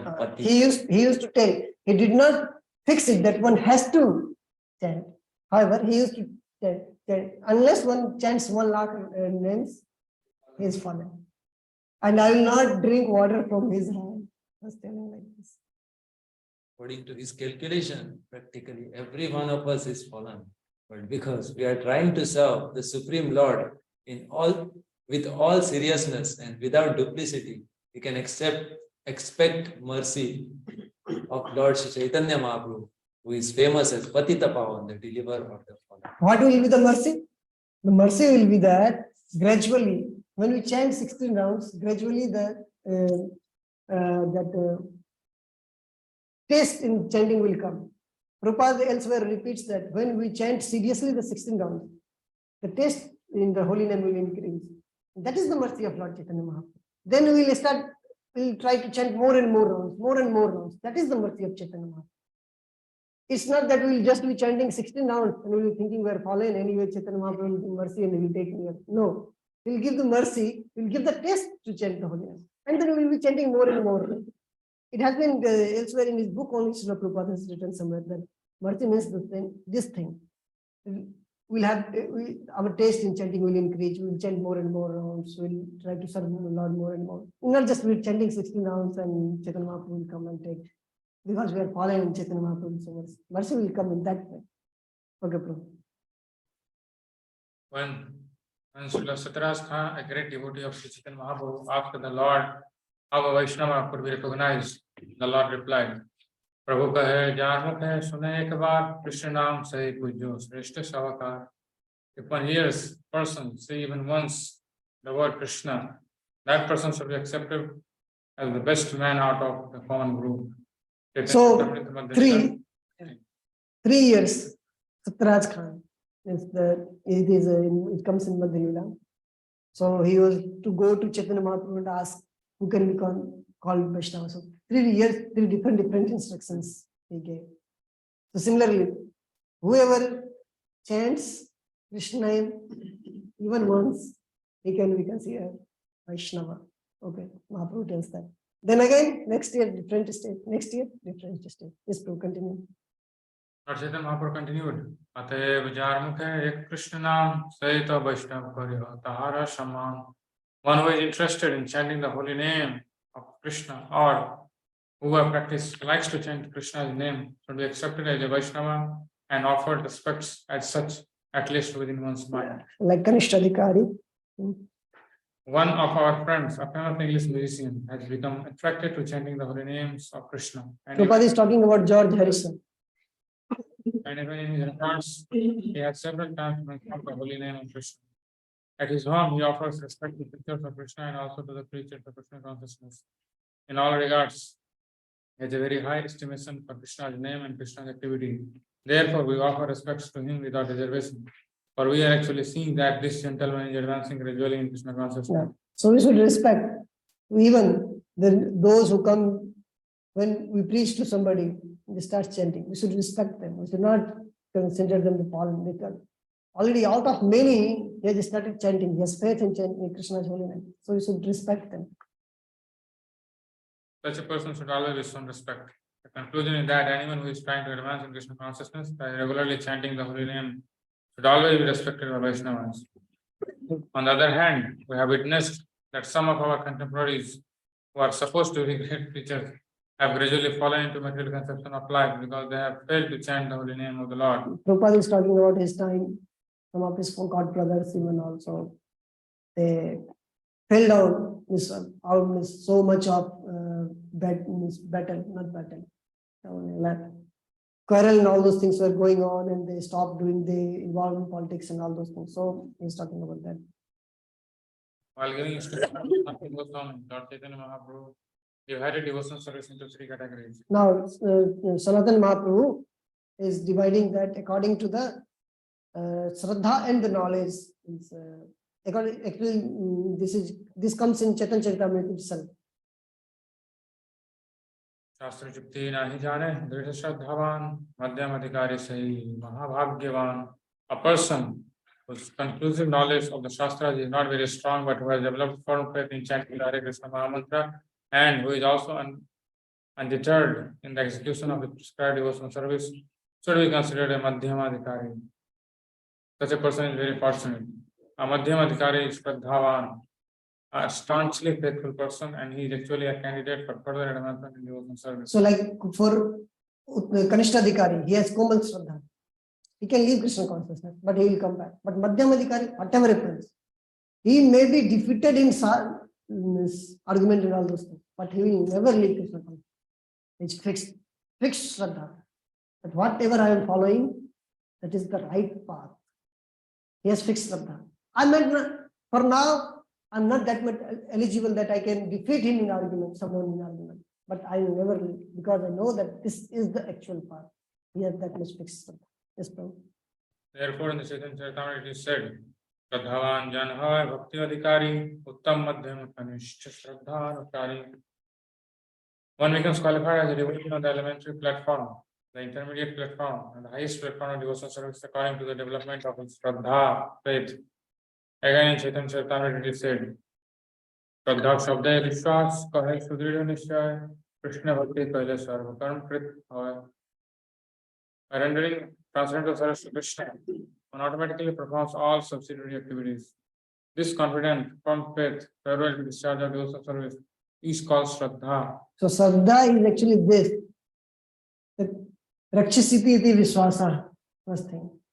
And Goptritva Varna means completely dependent on Krishna. Whatever execution, whatever we have to do.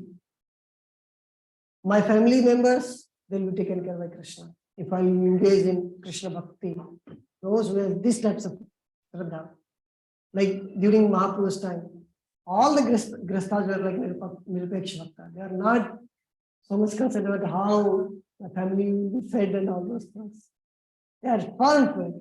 If I am engaged in this, Krishna will take care of it. Complete faith. But this cannot be just fake. It comes gradually. Our Shraddha becomes strong and strong. Initially, Ado Shraddha. Shraddha also has different parts in Bhakti Rasamrita Sindhu. I may show you, but Madhur Kadamani, Vishwanath Chakravarti Thakur, gradually, step by step, Shraddha has some prayers, and Sadhu Sangha has different steps like that. Shraddha, faith in Krishna, is the beginning of Krishna consciousness. Faith means a strong faith. The word of Bhagavad Gita are authoritative instructions to faithful men, and whatever Krishna said in Bhagavad Gita is to be accepted as it is without interpretation. This was the way Arjuna accepted Bhagavad Gita. After hearing Bhagavad Gita, Arjuna told, Sarvam etam ritam manye, yanmam vadashadeshava. O Krishna, I totally accept as truth all that you have told me. This is the correct way of understanding Bhagavad Gita, and this is called Shraddha. It is not that one accepts a portion of Bhagavad Gita according to his own whimsical interpretations and then rejects another portion. This is not Shraddha. Shraddha means accepting the instructions of Bhagavad Gita in their totality, especially the last instruction. Sarva dharman parityajya mamekam saranam vraja. Abandon all varieties of religion and just surrender unto me. So Prabhupada is telling that in totality, like in Bhagavad Gita, the last instruction for anyone who, like for a person or in Vedas, whatever comes the last, that is considered the final. So in 9th chapter also, Krishna talks about Manamana Madhvat Bhakto Madhyaji Mam Namaskar. But in the same chapter, after that verse, he talks about Yat Karosi Yad Yasanasi Yad Jivosi Dalasi. Okay. So here also that become my devotee. And then he tells, okay, if you cannot do 24/7, Yat Karosi Yat Yasanasi Yad Jivosi Dalasi.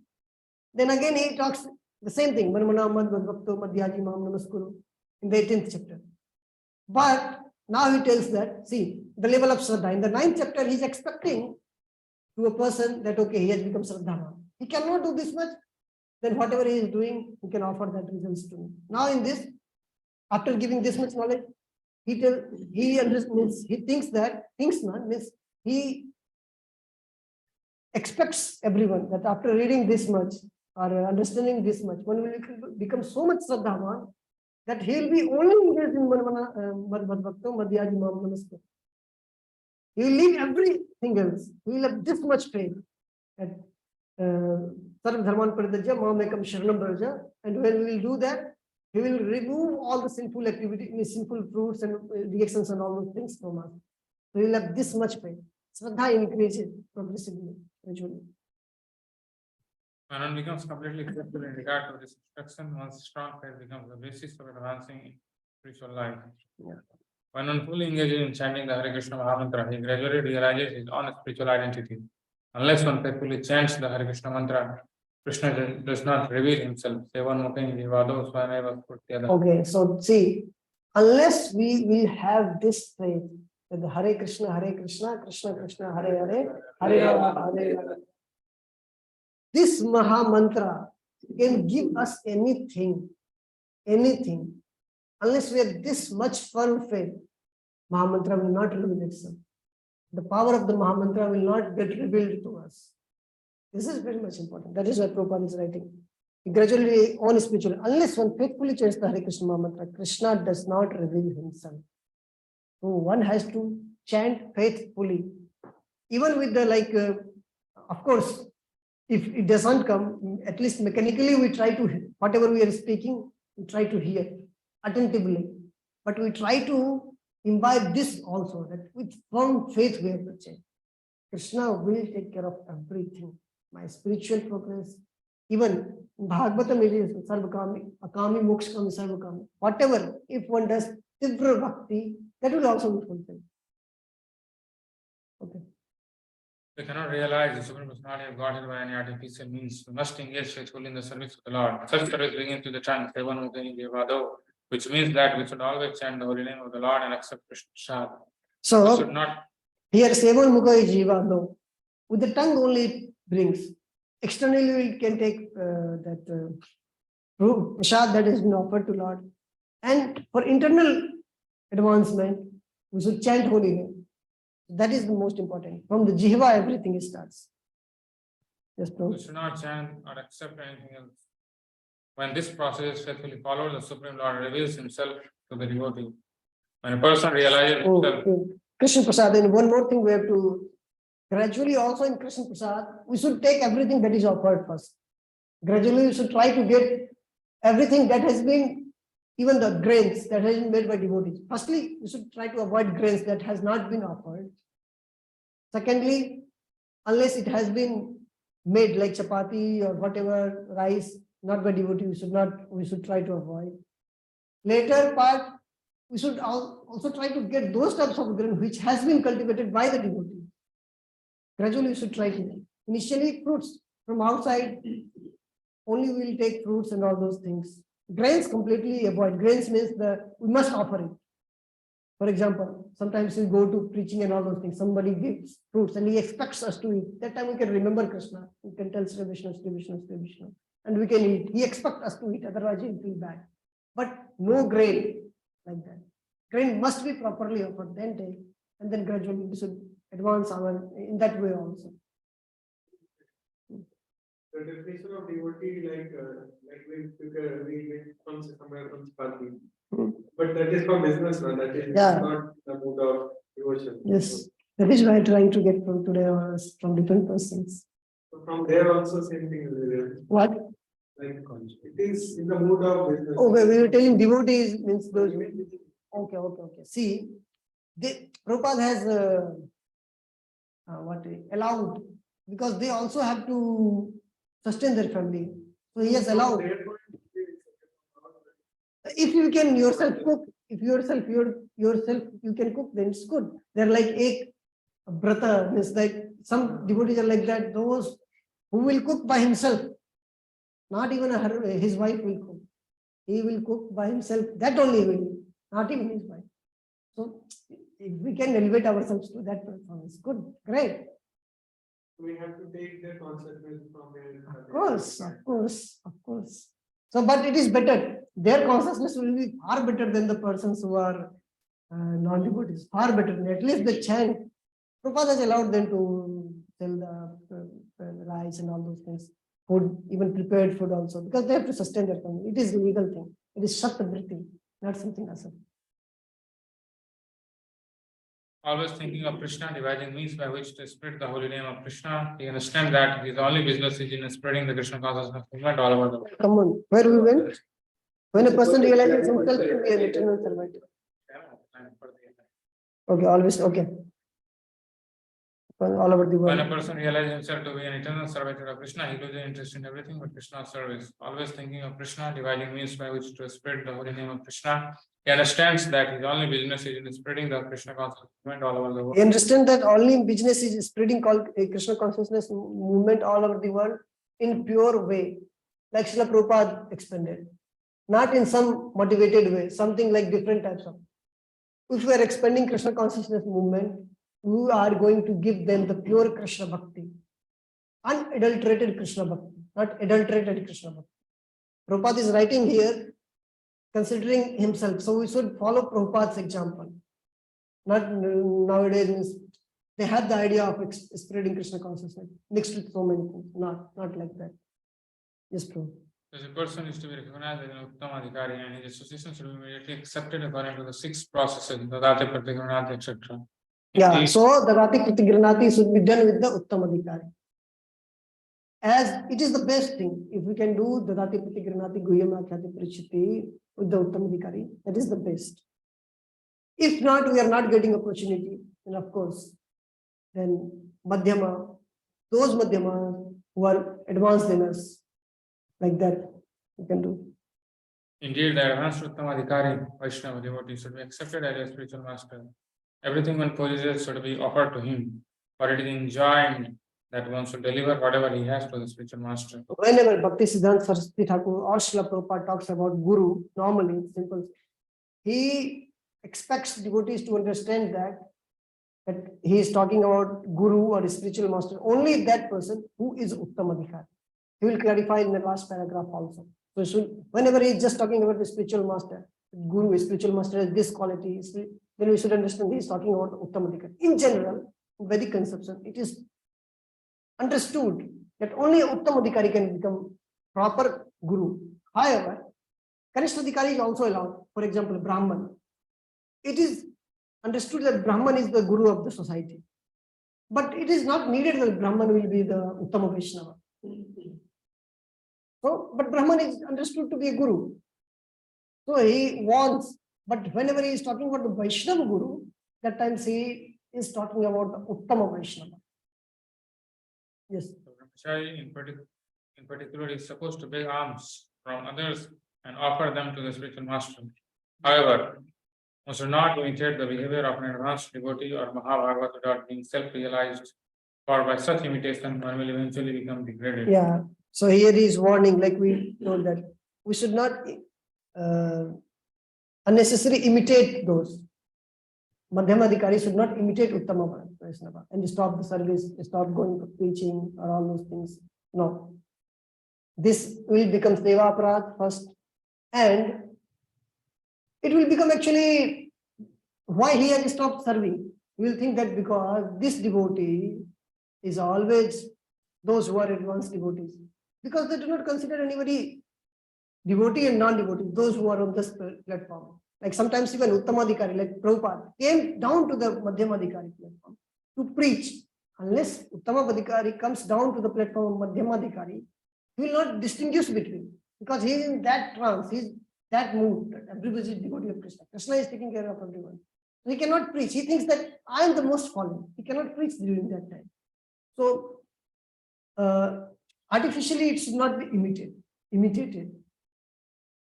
It should be realized. Unless realization comes, one should be engaged in whatever the activity service have been given by the advanced devotee. One should be engaged in that.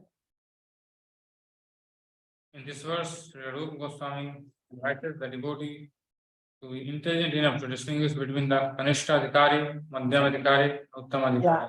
So Rupa Goswami wants us to know what are the characteristics of Kanishta Adhikari, what are the characteristics of Madhyama Adhikari, what are the characteristics of Uttama Adhikari. Just not, okay, anybody will consider, okay, he is Uttama Adhikari. No, we should know whom we are going to serve physically. If we are going to serve physically someone, we should know the serving him physically will ill result or not. Is he worthy of service?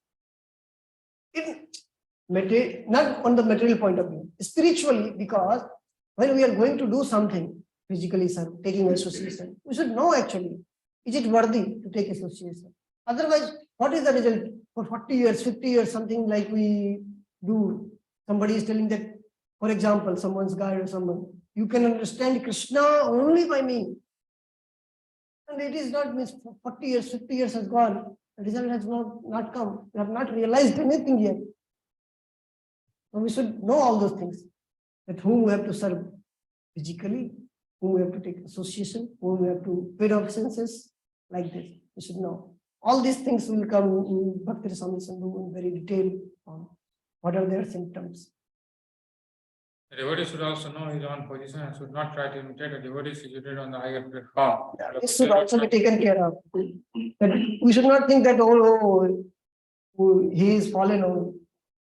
We should not, as well as we should, our faults also should take care of this, on which status we are. If we are a status on a Kanishta, then Madhyama Adhikari, association of Madhyama Adhikari will also be beneficial for us. Unless we are on that Madhyama platform, association of Uttama Adhikari will not be beneficial, because Kanishta Adhikari sees faults in the Uttama Adhikari. That will not be beneficial. So we should also know our status. Where are we? Accordingly, we should behave.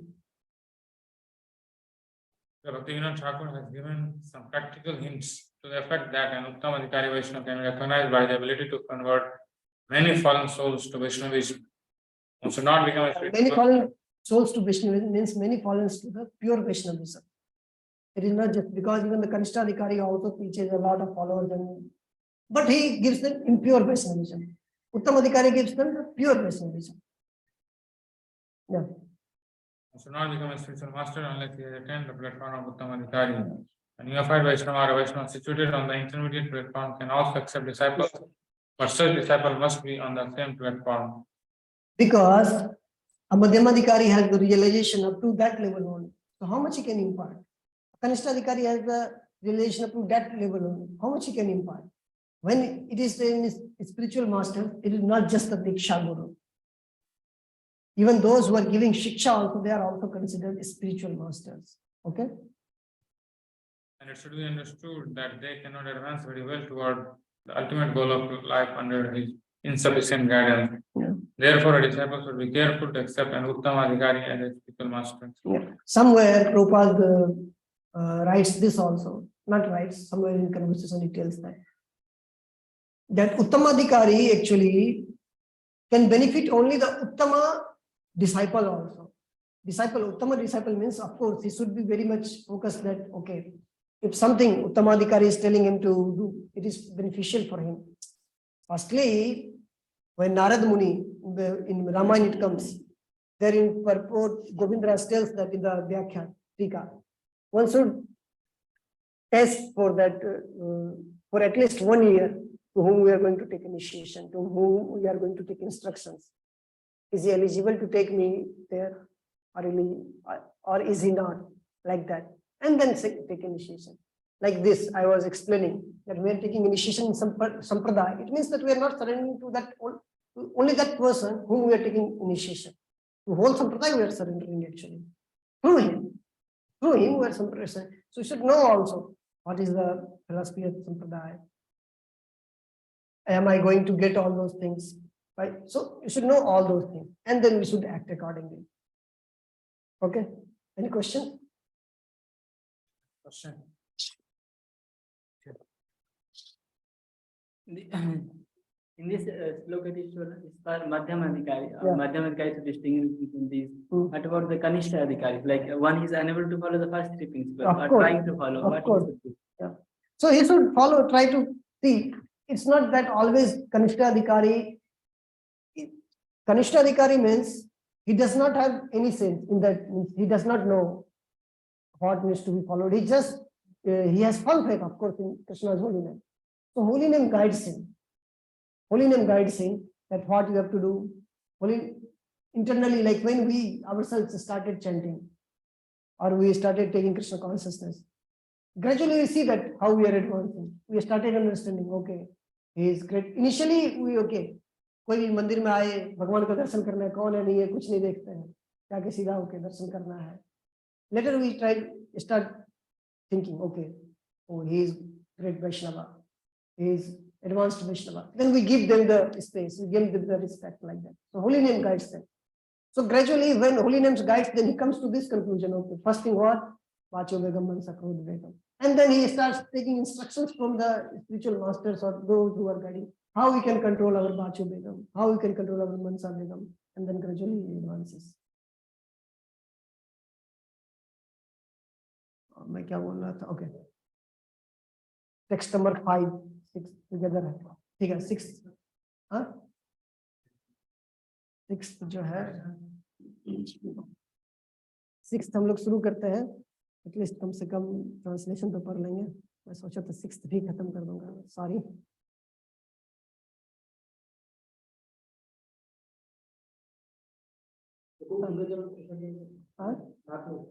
जैसी इच्छा साथ में कोई जन 6th श्लोक पढ़े.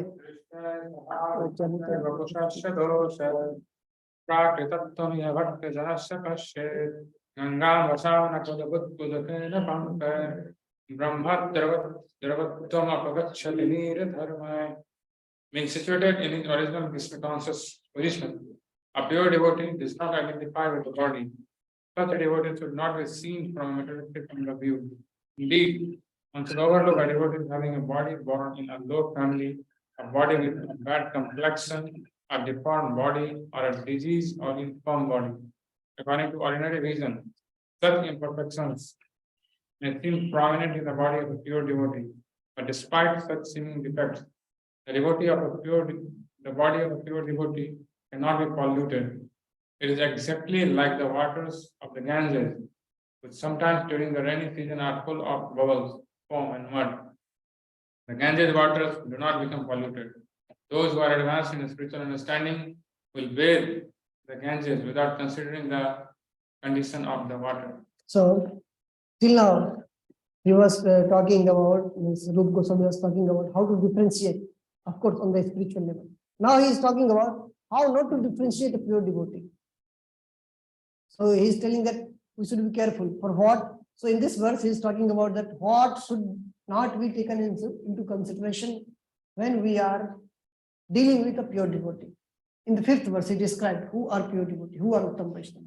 And now when we are dealing with the Uttam Vaishnava, because the Dadati, Tigranati, these things should be done with the Uttam Vaishnava. So we should be careful. For what? For these material consideration. That is very much needed. Unless we will not know, we will again start thinking by seeing these things. Here just Prabhupada has talked about the bodily features. However, Bhakti Siddhanta Saraswati Thakur and Bhakti Vinod Thakur both talks about even the mental features also. Sometimes it may seem because of the old age or something like one is like lazy, but it's not because one is lazy. In his mind, these things always goes on. I will give you an example. Don't go on himself telling that in class, sometimes you'll see even Jannimas Prabhu like closing his eyes. We may think that he's sleeping, but as soon as comes, he knows what was told in the Bhagavatam class. You'll be very much surprised that how does he know? So he's not actually sleeping because of the old age and all those things. Like body is not supporting him. That's why he's just like in that mode. But he's always listening. He's always thinking about Krishna. All those. So we should take all those things keep all those things in mind. Otherwise, you'll be committing offenses. So these things are very much important. And so I'll read the. But before that, we must know that who is the pure devotee.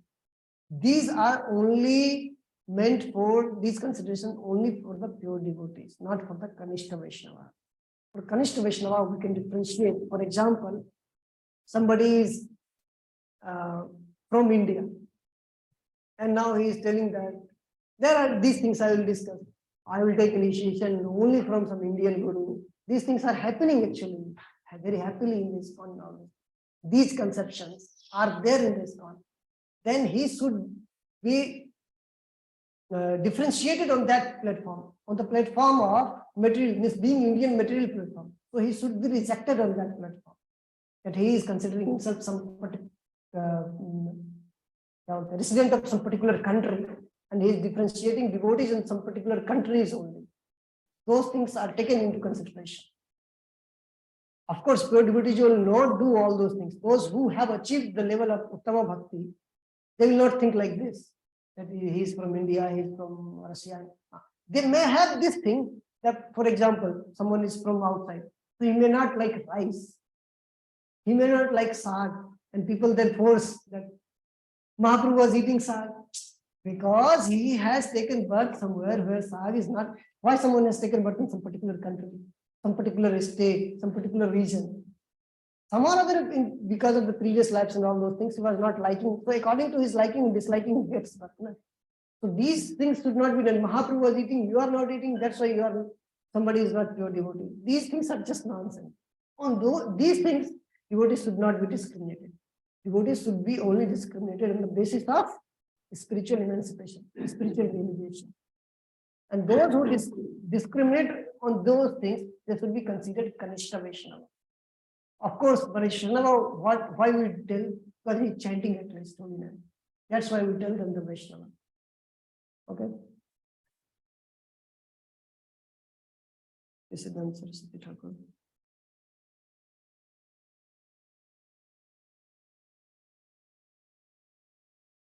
प्राकृत दृष्टिते अप्राकृत वैष्णव दर्शन होय की. Is it possible to take the darshan of transcendental Vaishnava from our, means non-material Vaishnava from our material lives? It means he wants to tell that we cannot see a transcendental Vaishnava, Uttamadhikari, from our material visions. We should not see actually from our material visions.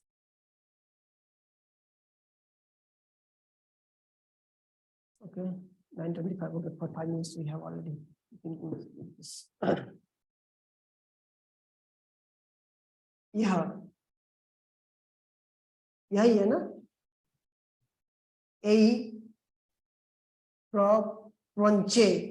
प्रपंचे अवस्थित भक्त जनस्य भगवत भक्तेर स्वभाव जनित नीच वर्ग कर्कशता आलस्यादि स्वाभाविक दोष बपुश्च दोषाय, क्या है, कुगठन या कर्म, सॉरी कदरीय वर्ण, ओके, कदरीय वर्ण, कुगठन, पीड़ा, जरा जरा दरा दरा जरादि जनित मीन्स, ओके, कुदर्शन, प्रवृत्ति, बपू दोष, ओके, दृष्टाय प्राकृतम क्या है?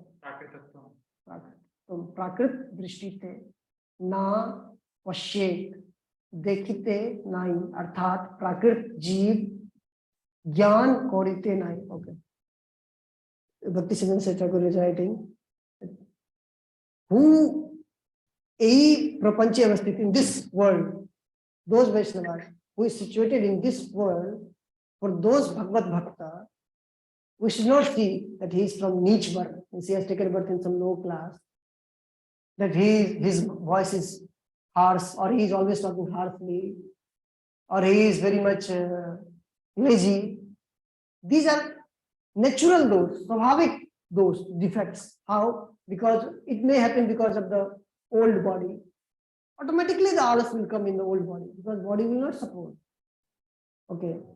Similarly, bapu those. So if the color, he has some black color or some such color that is not good looking, or he has, his body is like kugatan, not properly shaped, or he is jara adi janit, he is like old age and diseased, and because of that he is not looking good, his body is not looking good, and then we are seeing that these bapudos, like this type of bapudos, this is like manados, nichvan, not nichvan, alasyani, all those things, and these are bapudos, means defects in the body, should be overlooked. This does not mean that he is not pure devotee. Prakriti drishti means from material vision, we can see like this from our material vision. But na pashyat, we should not see, dekhte nahi, should not see that. Arthat prakrit jeev jnana korite nahi. Prakrit, yeah. So we should not think that he is some material person, he is some material entity. Yatha budbud fain pankah, budbud fain pank dwara, Ganga Sham, Ganga जले नीरधर्म प्रभावे ब्रह्म द्रवत्व ब्रह्म द्रव धर्म अर्थात अप्राकृतत्व ना खलु अपश्यति नहीं अपगच्छति कदापि परित्याग कोरे न, अर्थात आत्म स्वरूप लब्ध वैष्णवेर प्राकृत दोष देखिते नाई. He's telling like Ganga. In Ganga, in the rainy season especially, there are muds, there are bubbles and all those things. But Ganga does not lose its potency of Brahma Dravya. Means Ganga is called Brahma Dravya. Means that is Brahma. That is Lord himself. Ganga is Lord himself in the form of liquid. So Ganga does not lose its potency because of just the mud and the bubbles and all those things. Similarly, we should not give up the association, or we should not give up that type of person, just Atma Roop. Okay. So we should not think like this, that the Vaishnava, those who are on that level, and that they are on our level, on this level. We should not think like Atma Roop Labdha. We should not become like this and then we think, oh, he's also having some defects and all those things. And that's why he should be given up, his associations should be given up. No, this should not be taken into consideration. Okay, we'll stop here. Any question? Okay. Thank you very much. Vancha kalptarvescha, prakash